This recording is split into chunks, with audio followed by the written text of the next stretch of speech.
House Speaker Kevin McCarthy is moving up the timeline for an impeachment inquiry into President Joe Biden, a move that gives the White House little time to prepare a defense, should it choose to participate at all, for proceedings that will highlight the president's likely involvement in business activities conducted by his son, which later led to criminal tax charges. Speaker McCarthy, Republican California, on Tuesday said he has set a date of September 28 for opening statements in an impeachment hearing that has rocked Washington since the Republican leader caved to demands from conservatives that President Biden be held accountable for lobbying efforts by Hunter Biden and associates. Despite the president's steadfast refusal that he was aware of or participated in business dealings with foreign actors, several of McCarthy's top deputies have spent months digging into financial and meeting records that have linked Biden to dozens of interactions during his time as vice president. The first hearing will be held by the House Oversight Committee, where its chair, Representative James Comer, Republican Kentucky, has obtained bank records tracing how millions of dollars were funneled through a network of shell companies to enrich up to 9 members of the Biden clan.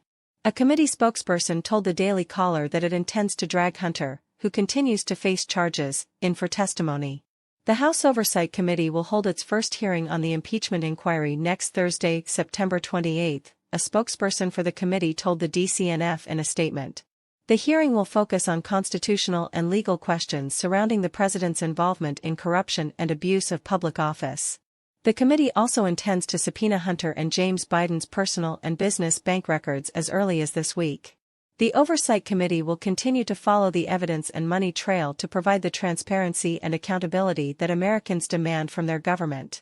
A future date will likely be set for a hearing in front of the House Judiciary Committee, led by Representative Jim Jordan, ROH, who has grilled the FBI and IRS over alleged preferential treatment given to Hunter during investigations into tax and gun charges. Jordan has cited testimony by IRS whistleblower Gary Shapley saying that the Justice Department originally intended to drop all charges and prevented his team from investigating leads that could have implicated President Biden. The White House drew sharp criticism last week for releasing a memo to mainstream media outlets calling on them to fact-check Republicans' claims that President Biden knew about activities by Hunter, which later led to criminal charges. Karine Jean-Pierre has also moved the goalposts in statements by the White House in the months since the president was implicated, first saying he never discussed business activities with his embattled son, and just weeks later claiming he never participated in those activities. The change in semantics has led to testy encounters in the White House briefing room.